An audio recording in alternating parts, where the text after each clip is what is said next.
Good evening, everyone, and welcome to the second segment of On the Wrong Lead presents Saratoga Daily with myself, Mark, and the one and only Evil Bob Dole, Stephen. And we did a section previous to this where we were talking about the races at Saratoga on July 25th on Saturday. But Stephen, as I said, he's somebody that I wanted to get on the stream because he does a lot of other cool stuff for Discord in his spare time, and which is basically non-existent. And here we are looking at this Discord stats. So he has a data feed that he's pulling information from about every single race every day at Saratoga, and he's doing this for a lot of the big meets. And it can give you some real deep dive analytic data that's pretty darn cool. And he wanted, he wants more people to be able to take a look at this and be able to utilize it. And so I was going to let him walk us through it and kind of show what we're looking at here, and we can talk about how it played. We're going to start here by looking at actually races that happened today on the Friday card, just so we can kind of go back and use them as a, hey, the race is run, we know who won, let's talk about how the data could have helped us get there. Yeah, and that's the thing I want to clarify. This is a work in progress. Handicapping is its own thing. This is something that it's another tool to help you look at. That's all it is. Yeah, I think we were talking beforehand that both of us do the same thing. We have a handicapping process we go through, and then we'll go to something like this analytics data, and use it as more of a filter over the top. Hey, one way. That's it. Yeah. Does this never? This is what's going to happen. It's like I can see this being a case. Yeah, so this is never your exclusive take on handicapping a race. This is data that should make it a little bit easier to help eliminate your, if you're down to like 4 horses in a race, maybe this allows you to break those into your A's and your B's kind of a thing. Yeah, this is probably actually the last one I go to for myself. It's because it's a work in progress. When you're learning something new, you got to see how it affects your handicapping. You should rely on your base handicapping. Like I said, this is something that does start to help me. Yeah, so go ahead and start walking us through this. We decided we're going to walk through this second race at Saratoga. The race was won by Kinky Socks. Was a horse that I had singled and I had liked for a lot of optics type reasons. This was the only square, the only horse with a lot of closing speed in the on optics. But how could you have used some of the data you have here to also help make you a little more comfortable about that pick? Yeah, so we're going to go over what all is here first, of course. And if you look over here in columns A to column 8, it's going to break down each race. You can see this is race 2. You can see the track. You can see their post, their entry number. It'll show you the distance and surface, jockey, trainer, and of course a horse name. So it's also color coded now to help you find it faster. I think that's actually a dumb thing I added. We've got stats now in column I through O, which will track the call times at that distance during that meet. So in this case, Saratoga's meet is still underway. But for the meet, there's been 11 races at 6 furlongs on the dirt. There have been 3 horses that have wired. Or, just so you guys are aware, it's at the call time if they're in the front. We did have a horse last week, I think, that was passed in the stretch and then fought back. It's technically a wire-to-wire because at the call time, he was in the front, It'll show you the leader's average call time and the winner's adjusted time. So if you look, you can see that the horse is usually just a little off the front pace, which is normally going to be the case. If there's a deep closer, it might be a more, but it's only like 0.2 of a second. So you can tell that they're usually just off the leader. And one thing I will hop in and say here is that, if we're talking 6 furlong races, we've been talking about this, it's been very hard to win for speed horses and horses on the front end. And you're seeing 27% going wire to wire at 6 furlongs. That's a crazy, terrible number. Most of the time, I want to say probably 70% of the time, 6 furlong races are won from a, I would say either wire to wire or a very forwardly placed horse, that first flight. And, maybe what? I don't know, 40 or 50% of them probably are won wire to wire. You probably know the number. Well, actually, I'll get to that hopefully with a new page tomorrow. That's the plan tonight. But what is interesting, like I said, we said speed was dead, but if you look at the last 7 days, well, it's 3 out of 7 have wired. So it's actually a little bit more. So you can track the last 7 days, last 30 days, or the whole meet. For longer. If like we go to golf, you'll have a lot more data there. So your take is that bias might be coming out of the track, or jockeys may be adapting run styles to run a little bit better. Yeah. I know we like to bash jockeys, but some of them do know what they're doing. So in this next section, in section Q to AB, if the horse has run this year, I show how many races they've run. So in this case, Kinky Socks has run 4 times, and this is the horse's average call time at that distance and surface. Now, the thing to keep in mind is that every track is different. So if he's running at Aqueduct, it's going to be a little bit slower. If he's running at Gulfstream, it might be a little faster depending on what the run-up, a lot of different factors. So it's just the baseline to maybe sit there and show you the speed, which is funny when you say on optics, on here you can see red is always going to be the fastest. It's going to be scaled. Red's fast and green is slow. And it's only one race, but Hetty G had a very fast fraction, and their only race this year. And it's Santana, so, that horse was probably going to go, in my mind. But it's broken down into first call, second call, third call, and fourth call, and final adjusted time. So you can see Hetty G actually stands out, but we don't know why. It could be the track. The average time for that track could actually be 72 seconds. It could be 71 seconds. So it's just a time. It's just kind of a baseline to look at. But like I would look at the speed for sure. You can, like I said, in my mind, wow, there's a good chance they go for the lead. The 5 here also shows a pretty quick 23-second fraction. So optics, which does take into account a lot more than this, they are actually a tool. This is just your base stats, but it is something to at least say, hey, is there any speed in this? Very cool. No, very, very cool. So, and then if we go over to AD to AL, which I'm highlighting here and Mark will be showing you. This is just your post position stats. So the 1 is actually in the 1 post. It'll update correctly. So there have been 11 races. It's won 27% of the time. So the 1 hole at 6 furlong has been pretty good. It's your highest win percent. You can see outside isn't bad either, though. The 6 post has 9. It's probably 2 wins out of 9 or whatever. I don't want to do math. And it's broken down to overall in your meet, your last 30 days, last 14, and the last 7. So you can see if there's a bias. And I've used this for a while, like at Gulfstream.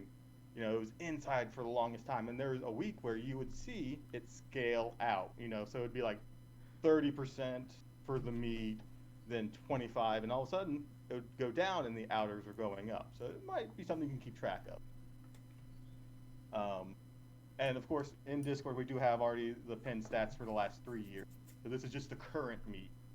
Yeah, as I said, it's one thing I probably should have mentioned is if you go into the Saratoga channel and look at the pins, there are these pinned for the last 3 years, and I use that data all the time because for me, it's really nice to know the track layout hasn't changed, and I don't really think the surface change or the surface redo has changed that much in the track. I can still look at historical bias data and pull that into my handicapping. Again, this is about my 4th or 5th thing that I touch, but it's nice to have that understanding of, how's the track playing. One of the easiest things for like you and I probably both know is that 5.5 furlongs, that rail is the worst. Yep. And a few days ago we had a baby race and someone was single to the 1, and it's like, hey, I like the idea, but that's just not very wide. Yeah. I think we talked that person off from being single to the 1. I know who the person was, and I won't throw him under the bus, but we're like, dude, you might wanna toss that horse, not be single to that horse.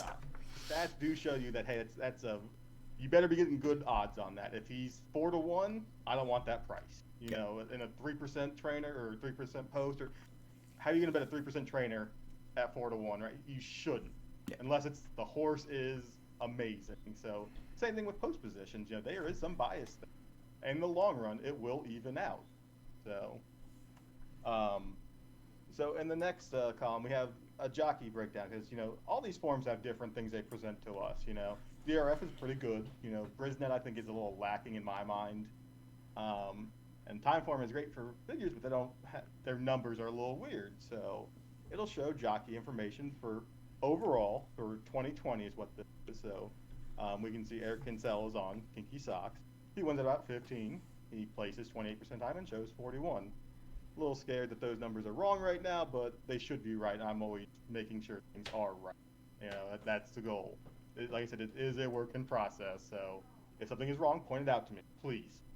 Um, Also, it's going to show his results for the last 30 days, only win, because a lot of us are horizontal players, and that's in the end all we care about.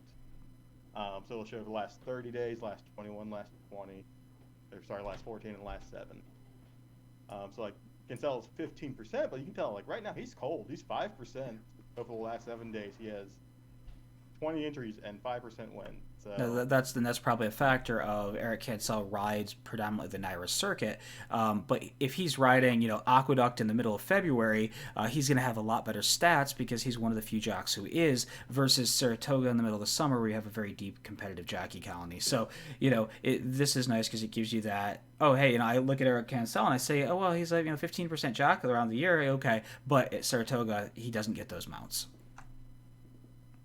The next section we have is a new section I just added actually the other day. It's wire to wire. We often talk about who's good on the lead or who's not. Well, now we actually have some stats of, now they are wrong because I have to fix it, unfortunately. But when it's fixed, they will display the correct number. And just so you guys know, a couple weeks ago, a lot of the guys gave Mark shit for Jose Ortiz. Jose Ortiz wires a lot more than people think. He is, especially on the turf. I looked at his stats, knows something like 28%. So just so you guys know, at least 28% of his wins come from wire-to-wire fashion. So that's what that is. So in this case, like I said, these numbers are wrong, unfortunately, which, like I said, it's a process. Sorry, guys. But so for the year, he has 386 entries. He has 58 wins. And then the wire win would show what it actually is. It's obviously not 78 because he has 58 wins, but it'll be like 14 or whatever. And I will get the correct information out there for Saturday. Sorry, just got to making sure everything was okay. And then the next section is on the surface. So on dirt specifically, because there is, certain jockeys are better on the dirt or turf. So it just goes to show you kind of what he does on that. A little bit better game. Again, sorry for wrong information on the numbers. I think Saturdays is correct, just so you guys know. I think I fixed that when I got up today. Then the next section will be the jockey and claiming races. Now, granted, we look at type of races for trainers. There certainly are, if it's stakes. We do know that some jockeys are 0 for 50 in stakes races. So that might be something you want to look at. It's not something that would ever sway me a lot, but, it's there. He's got 118 entries in claiming races. He wins 18 of the time. And you can see Manny Franco, very good in claiming races. 30% almost. That's pretty crazy. So like maybe you would upgrade a horse, which a little bit, right? Like don't ever, Manny Franco's 18%, but 30% in claiming. That's significant in a little bit, but it's always about the horse more than the jockey, right? Something we always debate. There's some people that don't believe that, but that is the case. They are just an animal, and the jock can't fix everything.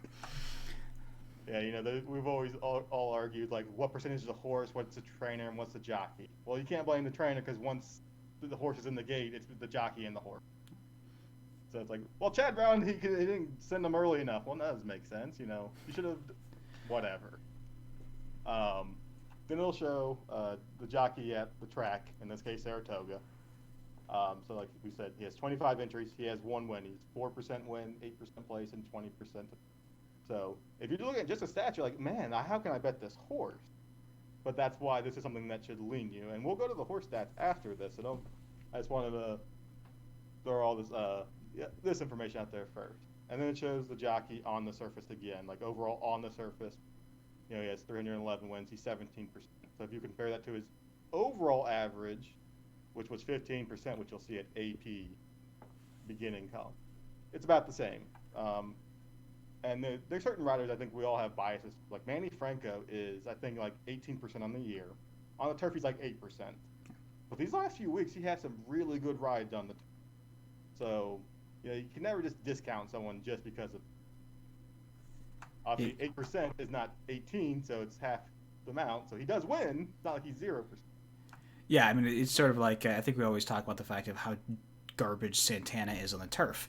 Certain stats like that where so I will, in my head, I know that stat, and I'll just downgrade a Santana turf horse. But this actually can back it up with empirical data. You actually have real live data here, which is a very different approach than having that mindset of oh, well, I just think this is how it is. Yeah, in your mind, you think and you know it. But yeah, you can just quickly check. This will be updated every single day. It'll show you. And then once again, like I said, every race is different and everything is different. So you should never take all for one. But that's just, on average, everything averages out.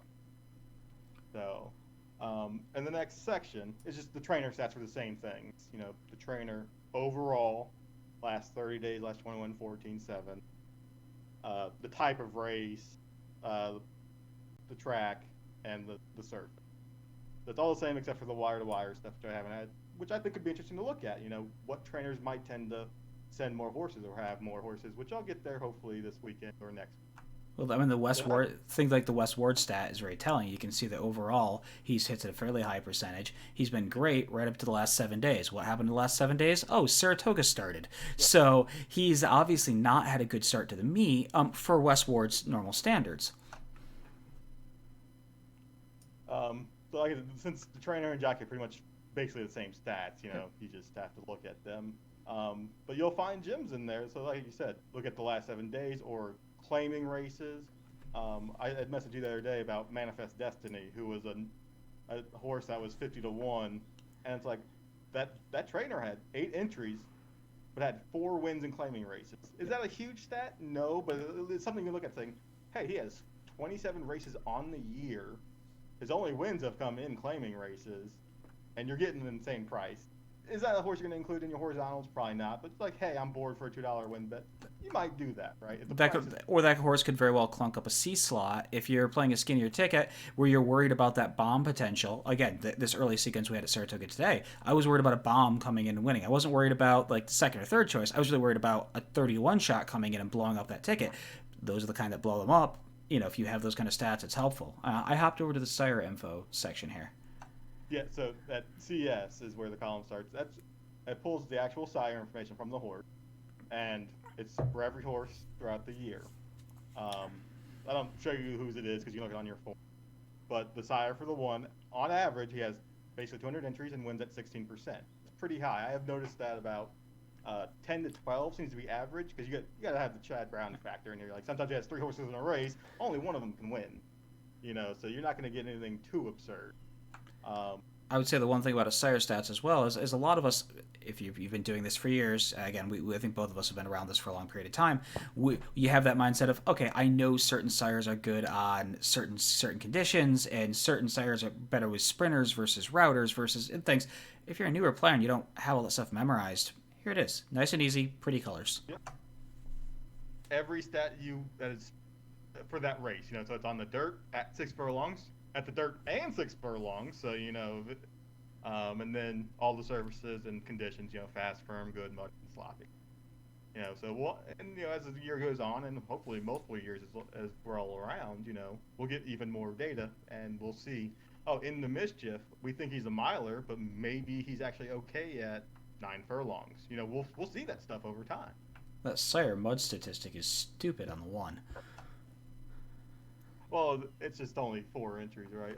Yeah, it's 6 total entries, but still, that's a pretty stupid stat, And again, you get into things where a lot of times, like I always talk Tomlinson's figures. Tomlinson figures are great, but I think they need 200 starts before the Tomlinson figure is actually created for a horse. You think 200 starts? Well, that's a lot. Well, it's even more when you start talking wet conditions. You need 200 sloppy race starts. So freshman sires, how are they producing things like that? Well, okay, yeah, it's a limited number of entries, but I would at least have an understanding of if this happened to come up sloppy, this is better than nothing.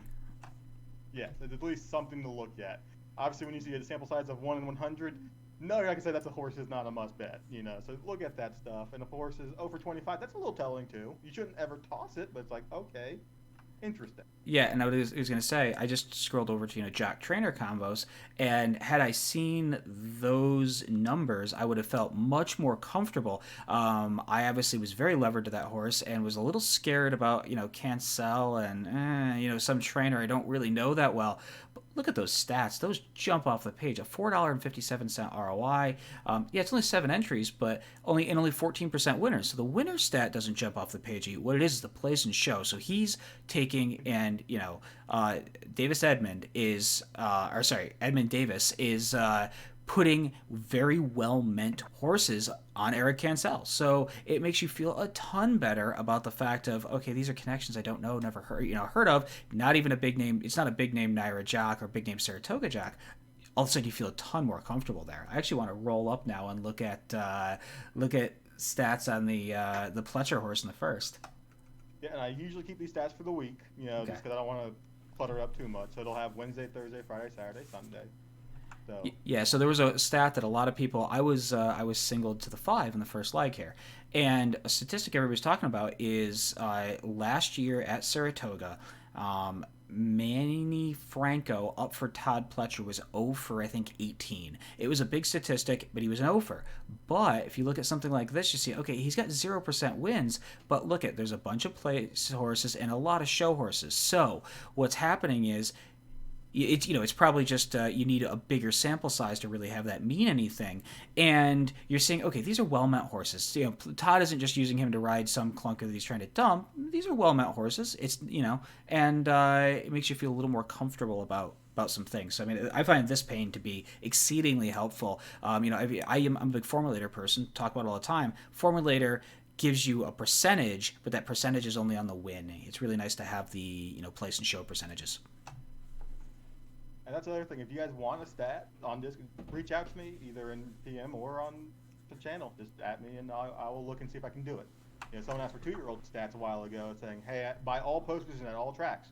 I threw it up. Took a couple minutes. It's not going to be immediate, but I will usually get back to you. It's like if you see a thing you want to look at, absolutely. Just give me some time. So cool. Let's hop over to race by race. Or is there anything else you need to talk about here? Pretty much it. Okay. All right. Also, every day I'm posting this, which is a breakdown of each individual horse's results.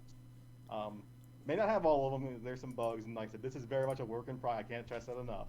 So you're gonna have some weird numbers and some things that don't look right. But the math is set. If it's in there, it's correct. It just may not be displayed properly. So if we're looking at race 2, I break the races down by 3 different categories: a par time, the entry, and distance.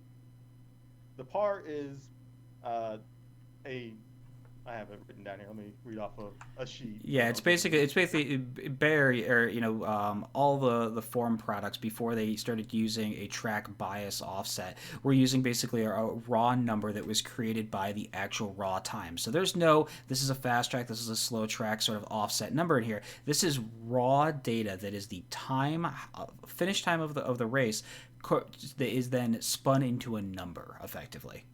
Yes, and it's at that distance on that surface and by that race type. I'm calling it class, but it's easier. Whether it's a claiming, allowance, stakes, or whatever. You can't get too diluted. You have to have enough data there. So if you look at this race 2, which I believe we are, you can see that your horses that have the best figures, at least, are the 5 and the 1. They're the ones that have run under par. So on average for the 5, there are 83 races. He ran 60.64 seconds faster than the average for Aqueduct during that meet.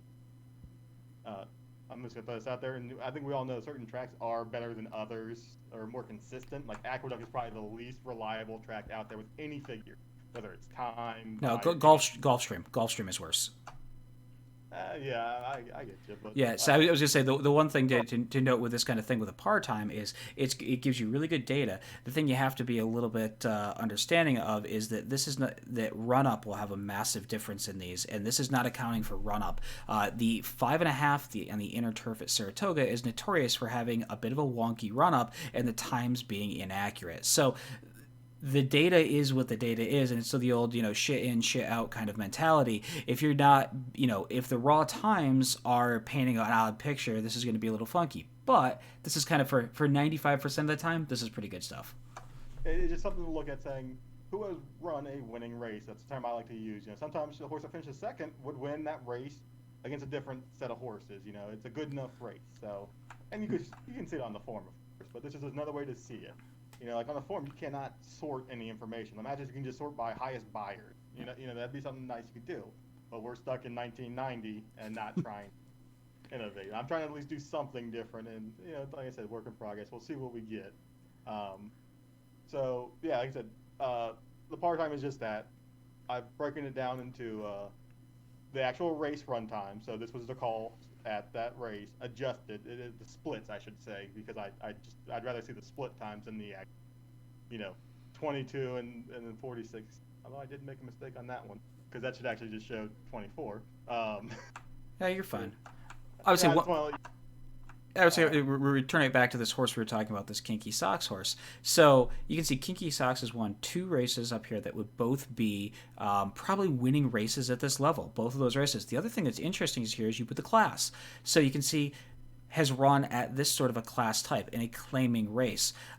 This maiden claim that Hot Little Honey ran, the horse that was faster, I've talked about this a lot. A lot of times from a pace dynamic setup, horses running in maiden claiming races have it all their own way, and they run much better in those sort of maiden breaking races than they will at any point else in their career. So it's sort of, there's a little asterisk next to Hot Little Honey's race, because you go, okay, was it flattered by was the fact that it was a maiden claiming race? She probably had it her own way, and therefore probably ran better than she would versus today's company. Whereas Kinky Socks actually has 2 races in here that should be competitive, on the win side. So speaking of that, if we go to the race 2 entry, just throw my on here on AE, and you just click the link, it'll take you right to that race. You'll see it sorted by entry. So you can look at the entry by date. If they're in form or how they're performing, like if any changes of dirt. So like here's Kinky Socks, all the A's. His last 2 races were his best races. So I would sit there and say he's definitely in form, and I would expect him to continue to run a race similar. Hard to tell. You never predict, but and you look at the 2 is improving if you kind of look, but he is so far behind. He's a second and a half behind on par. Like I said, it's not the greatest thing, but it's just an indication. So there's 3 here. He's ran 1 good race, and then he's just not done anything. I'm highlighting your pointer when you do it. It's a little hard to see sometimes. So yeah. But yeah, we go back to this 5 that we were talking about. Like, oh, his best race was the 64. But that was his second race, and then the 2 back, he has not run very well, or at least it seemed. And so I would go back to the form and look at that, right? I'm saying, oh, the 5 is someone that is competitive, but then you look and say, oh, okay, well, his last 2 races have been clunkers. Did anything happen? That's where you're handicapping. Yeah, so the line is basically here that this one race that is 0.6 seconds faster than par is kind of an aberrant here, because these other ones are a second and a half, a second and a quarter, a second and 3/4 slower than the par that we necessarily win at this level. And another thing I think is really interesting that you can use with these par figures for it, I don't know if you have a pain for this, is you can kind of understand the strength of a race relative to the par of the company. There's a lot of times we make these conversations of this is a weak race or this is a strong race. Well, you can actually with this say, gee, look at this. At this level, there's only there's 2 races out of every race in here that are faster than the par time. That means that this group of horses is relatively weak in comparison to the races that they've run in, and that's a very good indicator when we're looking for horses or races where you may have a price.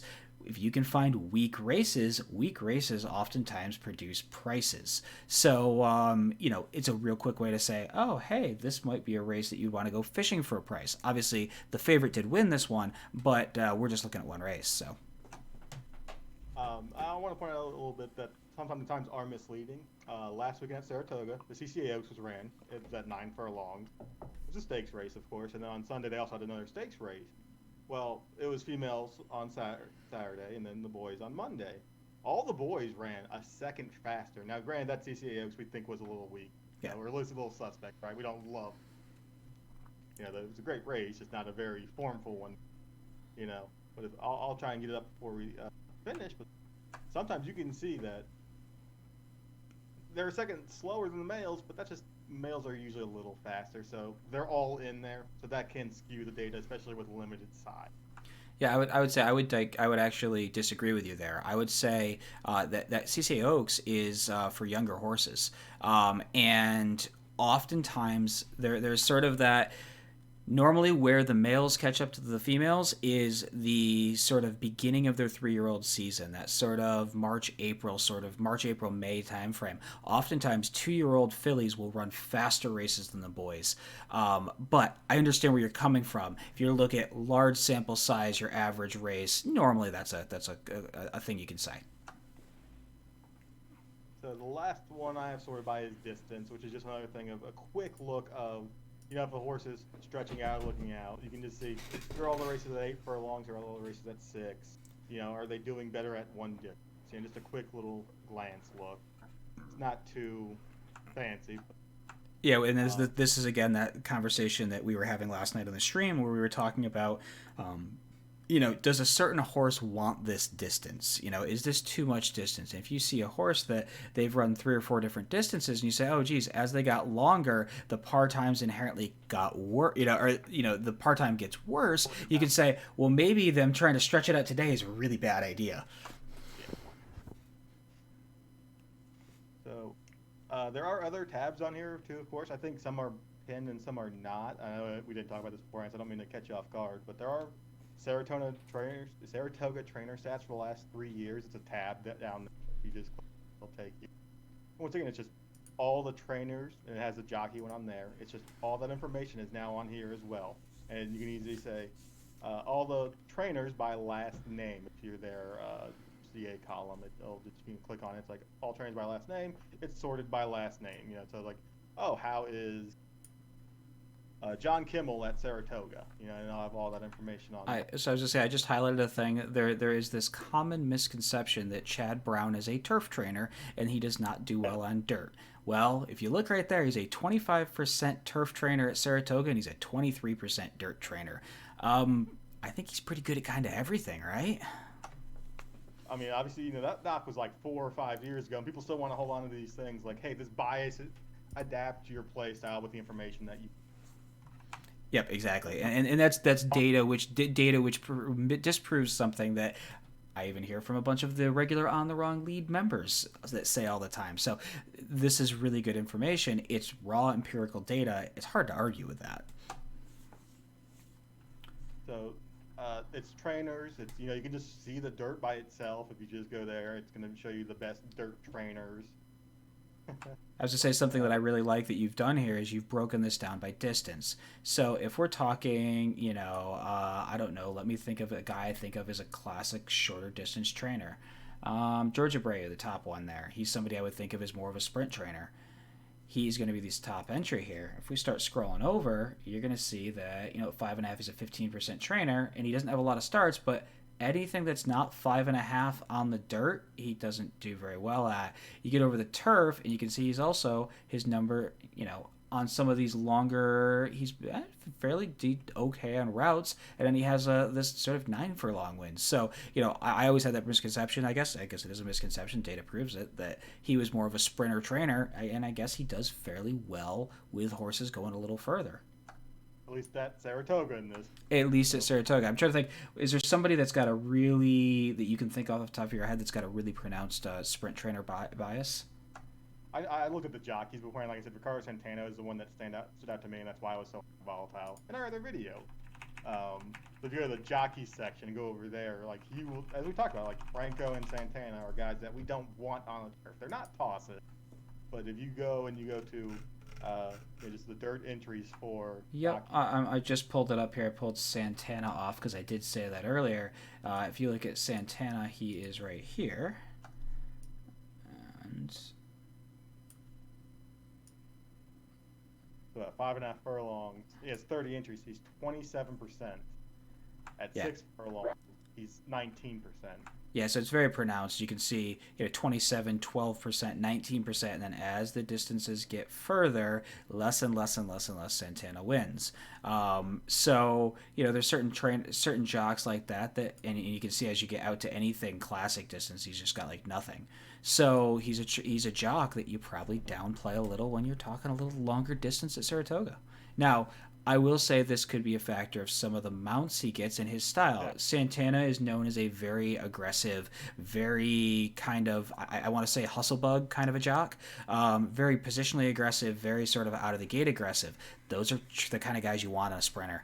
And also, though, it becomes a bit of a catch-22. Is he getting those mounts because that's his style, or does his style mean that those mounts win more often? Chicken or the egg, however you want to phrase it. And also there's the fact of trainers that he tends to ride for. Asmussen. When I think of most Asmussen-trained horses at Saratoga, a lot of younger horses, and he also has a lot of really good sprinters. He does have some classic distance horses, but Ricardo doesn't ride as many of those. So is it a factor of he rides a lot for Asmussen, and Asmussen happens to have a lot of these types of horses. Therefore, is there correlation? Yeah. So that's all going to be there. That stuff is not updated day to day for this year because that's there's reasons. But there are also other stats on here that you guys can look around and explore, but none are like extremely meaningful. Like I explore like how odds on horses do on certain distances or surface. It doesn't really mean much other than it's interesting to look at, right? Trainer odds, like this is always a trainer that has a live horse when he's 20 to 1. So that's all stuff you guys can explore on your own. I don't think we need to go over it because, like I said, they're just so. Yeah, I was gonna say this is a lot. There's a ton of data in here. I'll say the first time I started playing with this, it took me 30 minutes to even get comfortable with the sheet, just because there's much stuff here. And then as I played around with it a little more, I was like, okay, this is all good data. And now I'm getting a little more comfortable as you've been walking me through it. So that's a really good thing. I'm getting there slowly. I would say reach out to either one of us. We can kind of give you a little quick tutorial. Obviously, this video will give you a really good tutorial. And if you're looking for additional information, hit up EBD and tell them what you're looking for, what kind of stuff you think would be beneficial. I think this data here is just absolutely amazing, though. It's so nice to have certain misconceptions we've historically had where you can kind of go, oh, well, maybe not. Or maybe that thing I thought is true and maybe it's more pronounced than I thought it was. All that kind of stuff. So thanks for giving me the time to explain this Yeah. stuff. I think this could help some people, like I said. And I just always want to emphasize, use your handicapping first. Don't ever use a horse just because. Use the basics. That's the best thing about handicapping. If you use your basics and keep it simple, that's how you. Awesome, man. Hey, thank you very much for the time. Do appreciate it that we've been talking forever now, but there's some really good stuff here. I will put links to both of these sheets in the comments for this video. If you like this stuff, please like and subscribe. And until next time, good luck at the races.